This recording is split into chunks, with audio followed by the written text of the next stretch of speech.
warahmatullahi wabarakatuh. Salam sehat. Dalam pernyataan diri dosen unjuk kerja Tridharma Perguruan Tinggi, perkenalkan, saya Kiki Purnawati Kasim, dosen Prodi D3 Sanitasi.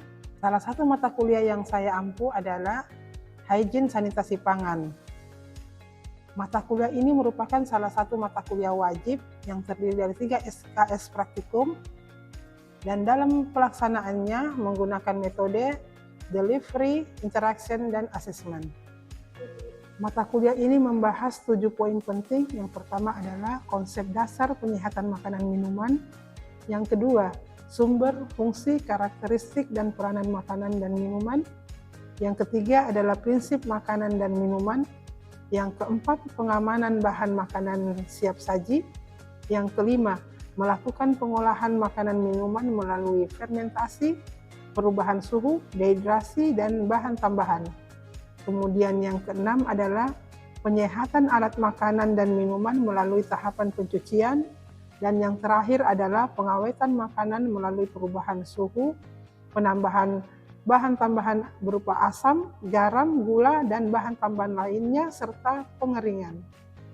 Capaian pembelajaran pada mata kuliah Hygiene Sanitasi Pangan adalah yang pertama, menguasai konsep dasar tindakan penyehatan, pengamanan, dan pengendalian pada media lingkungan untuk mewujudkan kualitas lingkungan yang sehat. Yang kedua adalah mampu melakukan tindakan penyehatan, pengamanan, dan pengendalian pada media lingkungan. CPL yang ketiga adalah menguasai teknik pemeriksaan kualitas lingkungan berdasarkan standar, norma, dan baku mutu yang berlaku untuk meningkatkan kualitas lingkungan yang sehat di lingkungan pemukiman, tempat kerja, tempat-tempat umum, rumah sakit, transportasi, gudang, dan matra. CPL yang keempat adalah mampu melakukan surveillance media lingkungan sesuai pedoman kerja atau petunjuk teknis, serta mampu menjalin hubungan komunikasi yang baik antara tenaga sanitasi dengan pasien yang bertujuan untuk mengenali dan memecahkan masalah kesehatan lingkungan yang dihadapi. Berdasarkan capaian pembelajaran, diharapkan pada mata kuliah ini mahasiswa mampu memahami pengertian dan fungsi pangan, memahami peran pangan dalam penularan penyakit, memahami pengertian prinsip hygiene dan sanitasi pangan, menerapkan pemeriksaan hygiene dan sanitasi pangan, menganalisis interpretasi hasil pemeriksaan hygiene dan sanitasi pangan, serta menganalisis peningkatan kualitas hygiene dan sanitasi pangan.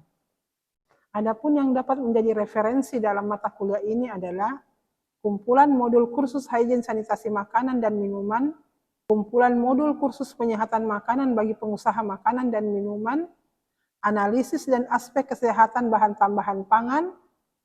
Kemudian 3 buku yang saya merupakan salah satu penulisnya adalah yang pertama, Panduan Praktikum Penyehatan Makanan Minuman, yang kedua, Pengolahan dan Pengawetan Makanan, dan yang ketiga adalah Cemaran Jamur pada Pangan. Salah satu penelitian saya yang dapat dijadikan acuan dalam mata kuliah ini adalah kemampuan kayu secang dalam menurunkan bakteri coliform pada air minum sebagai upaya penanggulangan kasus diare yang diterbitkan pada Jurnal Kesehatan Lingkungan Sulolipu terakreditasi Sinta 4. Dalam mata kuliah Hygiene Sanitasi Pangan yang menjadi komponen penilaian adalah tugas dengan bobot 20%, soft skill dan sikap masing-masing 10%, UAS dan UTS masing-masing 30%. Penyampaian materi dan interaksi dengan mahasiswa dilakukan secara luring, dapat dilihat pada tayangan berikut ini. Assalamualaikum warahmatullahi wabarakatuh. Waalaikumsalam warahmatullahi wabarakatuh. Semangat pagi! Pagi, luar biasa. Semoga tetap semangat ya. Ini pertemuan pertama dengan saya untuk mata kuliah HSP. Kita akan bahas tentang peningkatan kualitas makanan. Pentingnya kualitas makanan. Jadi kalau bicara peningkatan kualitas makanan, kita harus tahu kenapa makanan itu penting. Karena yang pertama untuk menjamin kesehatan. Kemudian kalau makanan itu sehat, badan kita sehat, berarti produktivitas akan meningkat ya. Kalau komoditas meningkat, diharapkan ada ketahanan. Dengan pengolahan makanan juga ketahanan pangan harusnya bisa dijamin. Kemudian, nah ini faktor-faktor yang mempengaruhi kualitas makanan. Ini yang akan kalian amati saat praktikum untuk pengolahan makanan. Jadi dari mana penggunaan sumber daya bahan pangannya, bagaimana praktik pertaniannya, pengolahan dan penyimpanan. Nah ini pengolahan penyimpanan kita masukkan dalam kategori pengawetan. Kemudian sistem distribusi. Jadi ini penunjangnya ya. Kemudian standar keamanan pangan, higienitasnya. Nah yang diamati juga itu bagaimana pengolahan makanan tersebut. Apakah dia hygiene atau tidak dari segi penjamannya, utamanya personal hygiene banyak yang perlu diperhatikan, mungkin sudah dibahas untuk pertemuan-pertemuan sebelumnya. Kemudian keamanan pangannya, jadi kita harus bisa memastikan makanan bebas dari, nah ini yang akan kalian amati ya saat pengolahan makanan itu. Untuk kimia kami siapkan beberapa untuk mungkin penggunaan bahan tambahan pangan. Kemudian kalau untuk bakteriologisnya itu bisa diperiksa jumlah kuman. Ada yang bisa bantu saya, apalagi yang bisa diperiksa di sini untuk terkait makanan? Laboratorium kita menyiapkan pemeriksaan bakteri itu selain jumlah kuman, apanya lagi yang bisa diperiksa? Ya, apanya? Ya, E. coli. Ada lagi yang lain? Jamur. Nah, salmonella. Jadi nanti kita akan bahas untuk pertemuan berikutnya tentang teknik pengolahan makanannya. Nah, yang tidak kalah penting ini proses produksi yang terjamin kualitasnya. Nah, bagaimana menjamin kualitasnya? Ada 6 prinsip ya yang harus selalu diingat terkait dengan hygiene, sanitasi makanan. Jadi prinsip yang pertama itu pemilihan bahan.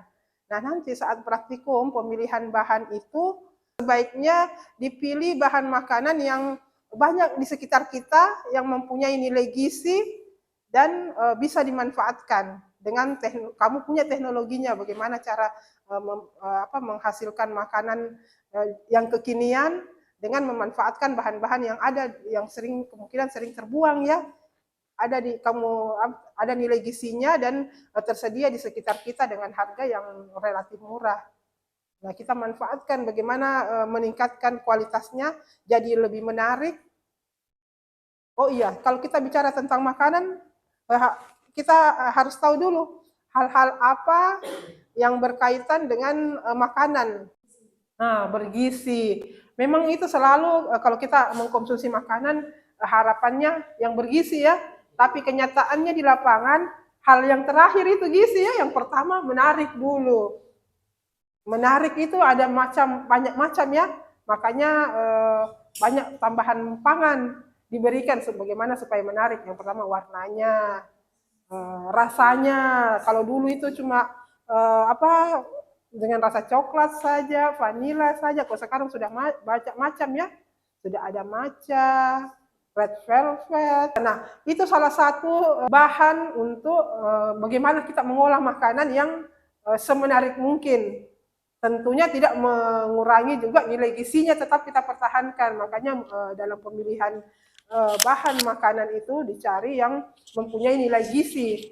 Kemudian yang kedua, yang masuk six principle itu adalah penyimpanan bahan baku.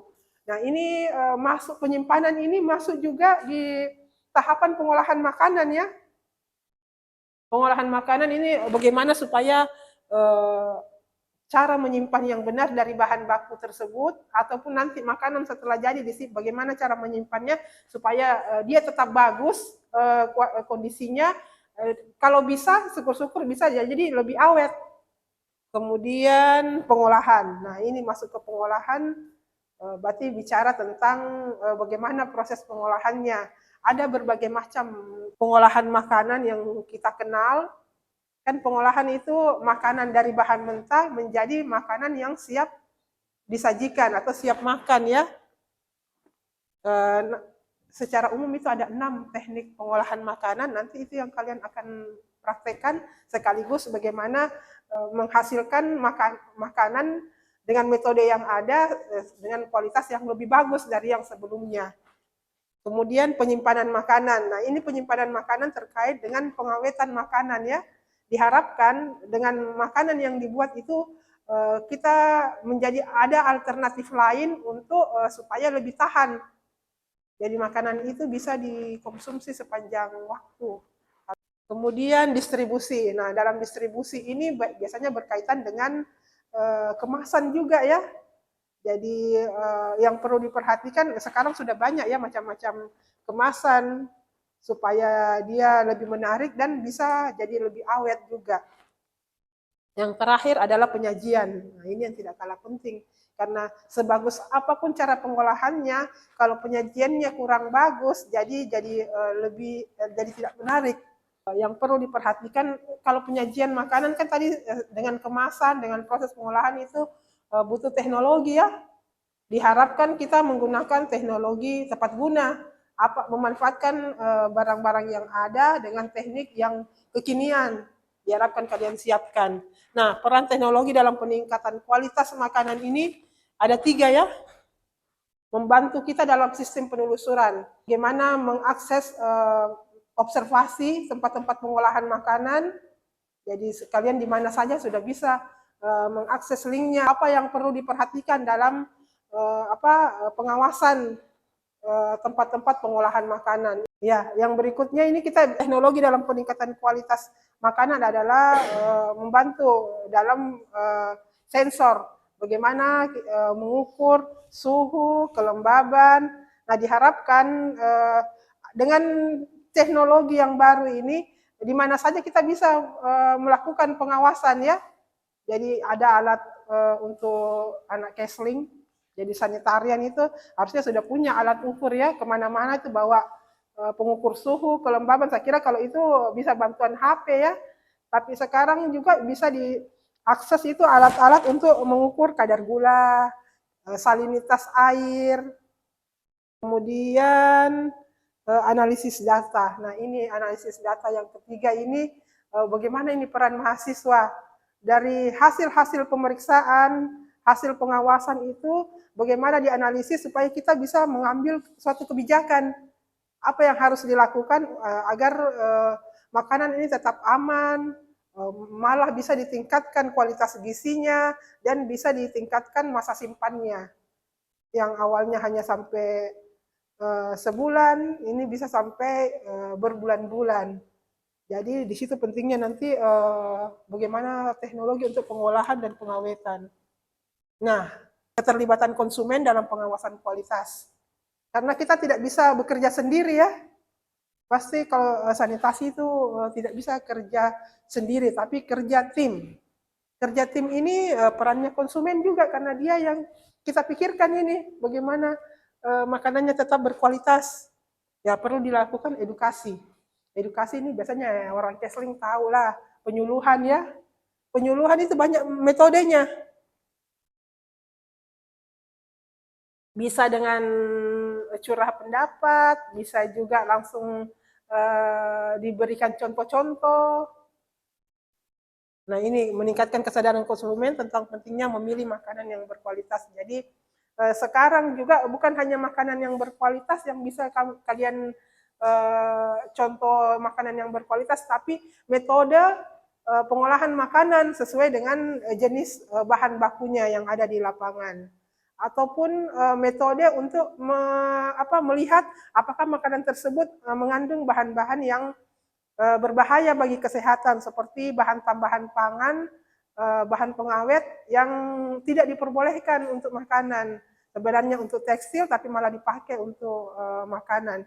Nah, itu salah satu edukasi karena beberapa penelitian mahasiswa itu sudah ada yang menggunakan bahan-bahan tertentu yang ada di alam untuk mendeteksi boraks, untuk mendeteksi formalin pada makanan.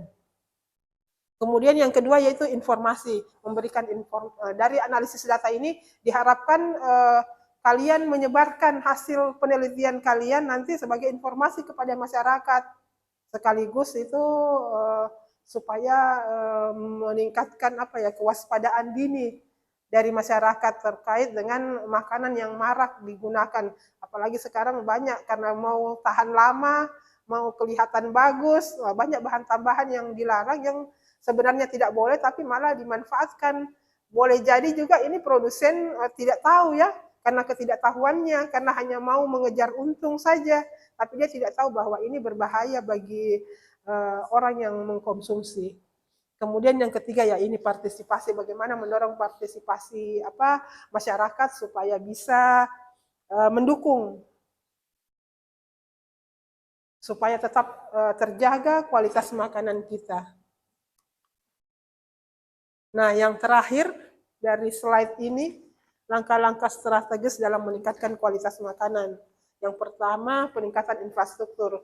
Nah, bagian praktikum itu sebenarnya bagian dari infrastruktur ya, peningkatan infrastruktur. Bagaimana menyediakan alat-alat atau tempat-tempat pengolahan makanan yang memang sudah terstandar ya. Kemudian pengembangan teknologi. Nah, ini pengembangan teknologi inilah yang perlu diterapkan pada saat praktikum. Kalian punya metode apa dengan bahan yang ada? Seumpama kelor. Sekarang kan sudah banyak ya penggunaan kelor karena kita tahu daun kelor itu banyak manfaatnya. Ada yang tahu apa manfaatnya daun kelor? Ya. Menurunkan tekanan darah dan kolesterol. Nah iya, itu salah satunya. Yang paling umum itu, ada lagi? Ada yang mau tambahkan?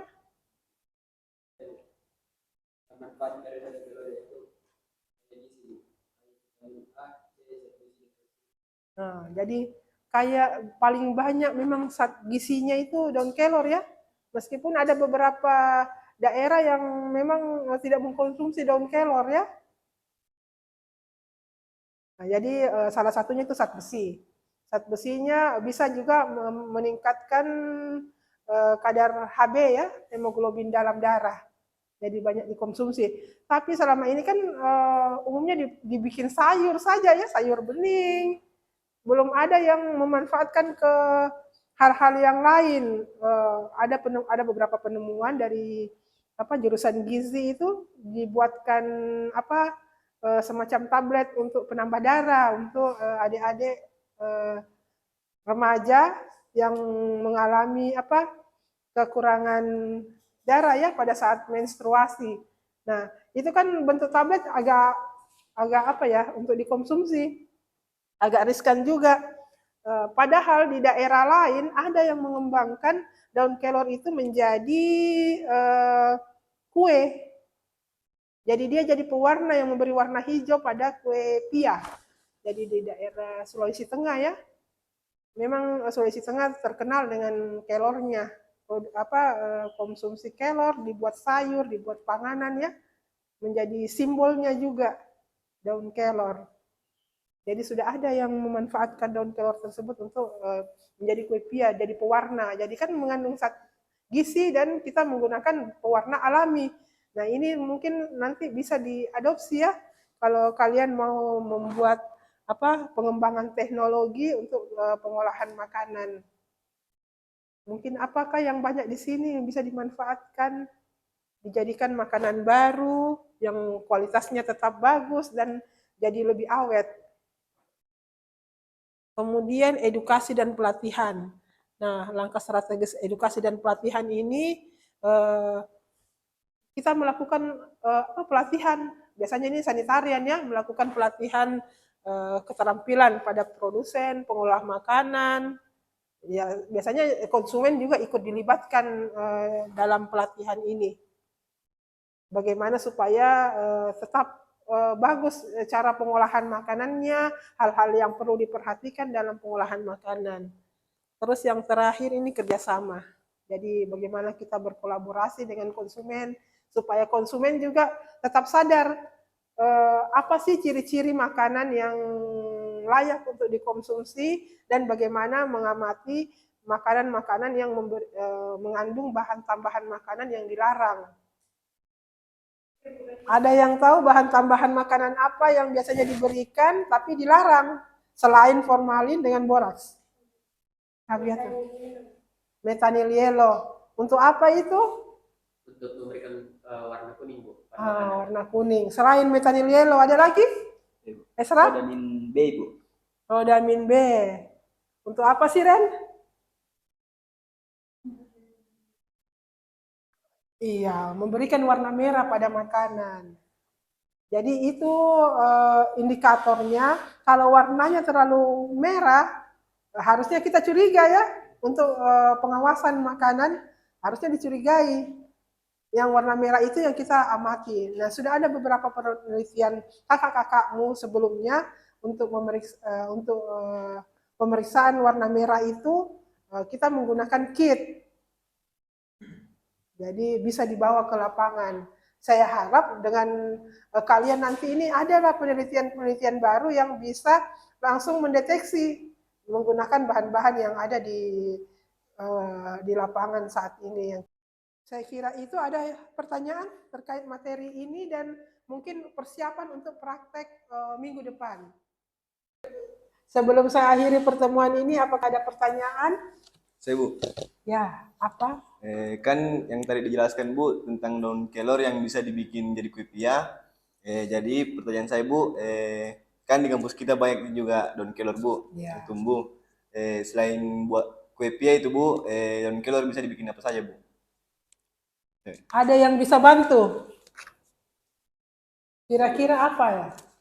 Ya, Esra. Mungkin bisa dibuat campuran sebagai warna pembuatan kue cheesecake gitu. Cheesecake. Iya. Atau Apalagi? mungkin untuk campuran warna biru, karena biasanya kan kalau untuk mie biasanya pakai daun bayam, kita infuskan lagi dengan daun kelor warnanya. Ya, saya kira nanti ada kelompok ya yang membuat itu, apakah mau jadi cheesecake atau mau jadi mie. Sampai sekarang ini masih sebagai pewarna ya. Padahal di satu sisi zat gizinya juga kita butuhkan. Tapi yang jadi masalah biasanya itu karena masih aroma kelornya itu yang masih menempel. Nah, harus dipadankan dengan apa supaya tidak terlalu muncul itu aroma daun kelornya. Mungkin nanti jadi perbandingan ya, karena yang selama ini kan biasanya pakai pewarna yang dari matcha ya, teh hijau. Nah, bisa kalau mungkin kayak cheesecake itu dibandingkan antara menggunakan matcha dengan yang menggunakan daun kelor. Itu satu saran untuk kelompok nanti untuk minggu depan ya. Baik, silakan bertanya, Said. Baik, Bu, terima kasih banyak atas kesempatannya, Bu. Izin bertanya, kan di awal tadi sempat disinggung terkait dengan 6 prinsip dalam pengolahan makanan. Ya. Nah, kalau yang ada di Indonesia itu terkenal dengan banyaknya kulinernya. Yang sering dijumpai itu di pedagang kaki lima yang ada di jalanan, Bu. Nah, makanan yang diperjualbelikan itu kan masih kadang-kadang belum memenuhi prinsip tersebut, Bu. Nah, bagaimana cara konsumen agar tetap aman mengkonsumsinya meskipun belum memenuhi standar tersebut, Bu? Itu dari saya, Bu. Ya, baik. Untuk makanan secara umum itu memang kita tidak bisa bandingkan ya antara di pedagang kaki lima dengan di restoran ataupun rumah makan yang kelasnya mungkin sudah grade A ya. Jadi tetap ada standarnya meskipun makanan tersebut tetap harus memenuhi syarat-syarat kebersihan dan nilai gizi. Tapi yang perlu kalian tahu kan ada formulir ya untuk observasi, itu tetap berbeda standarnya. Kita tidak bisa samakan proses pengolahannya dengan bahan baku, standar bahan baku untuk rumah makan dengan pedagang kaki lima ya. Tapi yang kita perlu lakukan sebagai sanitarian adalah tetap menjamin melalui pengawasan. Jadi pengawasan bagaimana dia pelaksanaan 6 prinsip tersebut, mulai dia memilih bahan, pasti standarnya berbeda ya, sampai dengan pengolahannya. Biasanya kalau pedagang kaki lima itu bahannya biasanya sudah diolah di rumah, jadi tinggal digoreng, tinggal dipanaskan, jadi siap saji, dan umumnya itu gorengan. Nah, untuk memastikan itu biasanya kan yang makanan-makanan cepat saji itu harus kita perhatikan adalah bahan-bahan tambahan, karena biasanya kan mau cepat jadi, terus mau lebih tahan lama, bagaimana renyah, tetap renyah sampai seharian, padahal terangin-angin itu di gerobaknya. Nah, itu yang harus diperhatikan, tetap mungkin bahan-bahan tambahan pangan. Nah, itu ada bentuk pengawasan kita, yaitu pemeriksaan. Saya kira cukup sampai di sini pertemuan kita. Saya harap dipersiapkan untuk pertemuan berikutnya. Kita akan bahas tentang teknik pengolahan dan pengawetan makanan. Sampai jumpa. Assalamualaikum warahmatullahi wabarakatuh. Waalaikumsalam warahmatullahi wabarakatuh.